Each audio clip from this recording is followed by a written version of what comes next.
All right, y'all, so I am back on this page, which means that I'm leaving soon for my next trek. So the summer 2025 trek is going to be to Spain, and I'm going to be completing a pilgrimage actually called the El Camino de Santiago.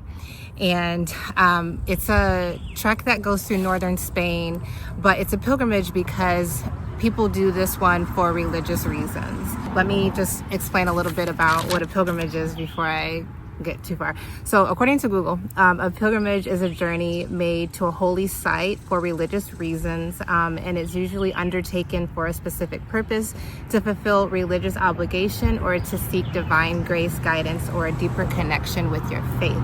So this one is actually making the way to the burial site of St. James. And St. James was one of the 12 apostles of Jesus.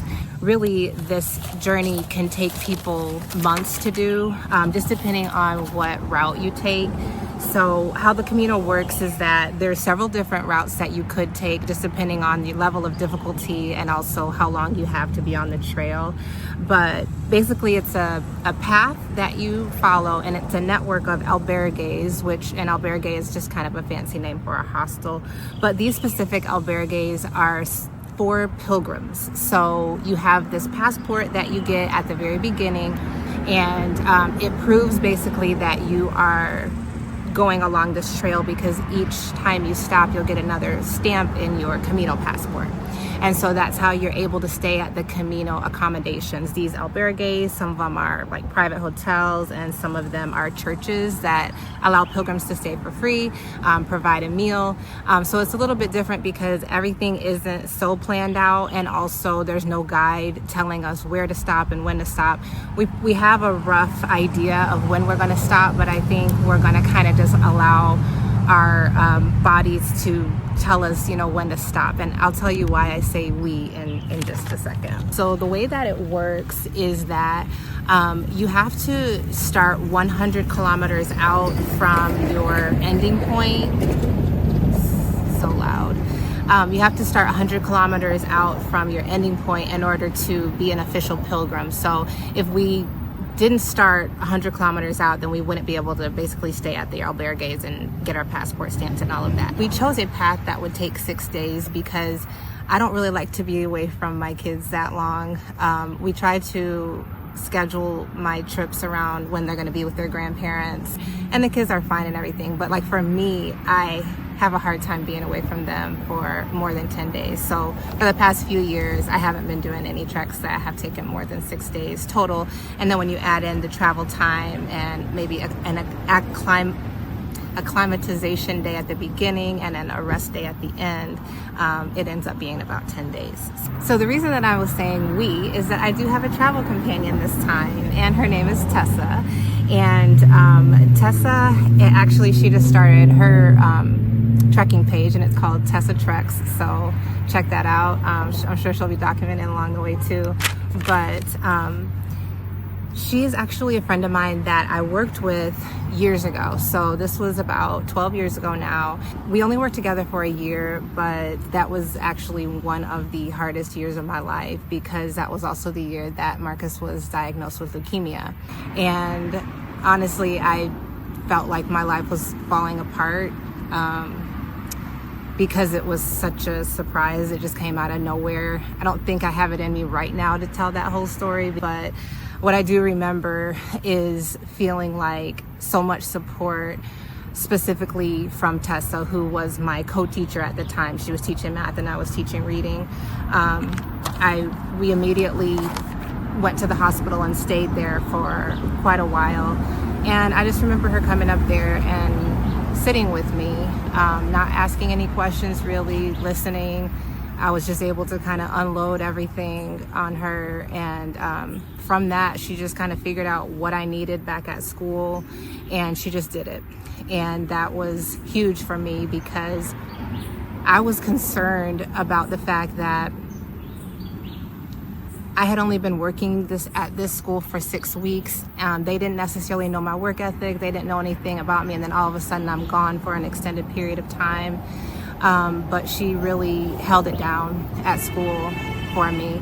And I was also concerned because I didn't necessarily know what direction this was going to go, of course, and I didn't know if I would have to be the breadwinner for my family for a while or forever. Like, I didn't know, and so I needed that job. I couldn't just be like, forget it. But I know it was very difficult for me to compartmentalize, and so I very, very vividly remember being up in front of my class and just feeling completely void, and being empty, like almost being like a shell of a person, because I felt so much guilt for just being there, not being at home. I knew that I was doing what I had to do to hold the family down, but I just wanted to be next to him the whole time because I didn't know what was next for us. When he got out of the hospital, things were still very touch and go. And I'll always appreciate Tessa for her positivity and for helping me through that situation and just kind of being my person at work during that time. When someone's going through an issue like that, like an unexpected diagnosis, a lot of times we tend to say, well, let me know if you need anything. But when people are going through that, they don't know what they need. So it meant a lot to me that she just kind of jumped in and just did it. And that meant a lot. And that'll always mean a lot to me. So that is my trekking partner. I really wanted to be able to reflect on all of the miracles that have happened in my life. And I know some people don't consider things miracles, but one of the main miracles is my husband. If I really got into it, just one little part about that is that when he was diagnosed with leukemia, the reason we knew something was wrong is it was very sudden. He just went blind. And I called him one day. I called him one day after school because it was a Friday, and usually Fridays are our date night. And I said, hey, where are we going after school today? I'm really excited about date night or something like that. And his response was, oh, you get to pick the restaurant, but I think that we should go to the emergency room first because something happened to my eyes I can't see. And it was such a strange thing to say nonchalantly, but that's kind of his personality. But when we got to the emergency room, that's when things started unfolding. And it ended up being not just that he was blind, but that the blood vessels in his eyes and the wrong part of his eyes burst because of his high white blood cell count, and that's what led to him being blind. So when I think about that, I think about the miracle that is that he's still alive, that he can see. So to me, it's not just a Bible story that God healed a blind man. Like, to me, that actually happened, and there's so many other miracles in my life that I can point to. So I'm going to be really reflecting on that, and I also want to definitely want to pray for everyone that's grieving losses right now, because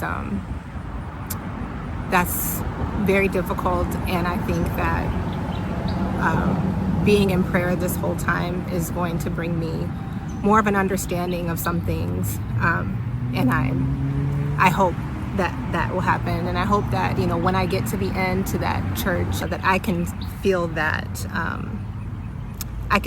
same feeling that people describe when they make it and they're at this holy site, and that I'll be able to feel that too. I know that some people have told me that they would love to do a trek, but a mountain seemed very out of reach. This is one that you can probably do as long as you can walk long distances. It's fairly flat, especially if you choose a flatter route. It's one that's doable for a lot of people. So hopefully I can show what you could expect if this is one that's on your list. And I can also enjoy it and appreciate this pilgrimage for what it is designed to be. So the teacher in me wants to do a quick review because I said a lot of things and I kind of went off topic a little bit. So let's review real quick. So to recap, the trail that I'm doing is called the El Camino de Santiago, which is located in northern Spain. There are 11 different routes that you could take, but the one that we chose is actually the most rugged and the most mountainous, and it is called the Primitivo route. It'll start 100 kilometers from the ending point, and we will walk from point to point the whole time getting passport stamps, because that passport allows us to stay at the accommodations until we get to the final place, which will be in about 6 days. The El Camino is also called the Way of St. James because all of the roads lead to a church in Santiago de Compostela where St. James is buried. There are about 400,000 pilgrims that do this trek each year, so along the way I will be traveling with several people, all of whom will have a passport stamp, and it will allow them to stay at the hostels. I haven't said this yet, but one of my main concerns at the hostels is that a lot of people will be snoring, and also I've heard horrible stories about bed bugs. My travel companion is going to be Tessa. We taught together about 12 years ago now and remained friends. She taught math and science, and I taught reading and writing. My expectations, which are very lofty, is that I'll have several nice fancy dinners that will have Spanish tapas and also lots of gelato along the way. And most important, I hope that this trek will do exactly what it's designed to do, which is bring me closer to God and allow me to pray for others. Please follow along with us on our social media pages. So, I hope that you will follow along with me and that you will enjoy whatever I'm able to put together. I never really go into it with much of a plan. It just kind of happens. But hopefully you'll come along with me, and I will see you in Spain. Bye.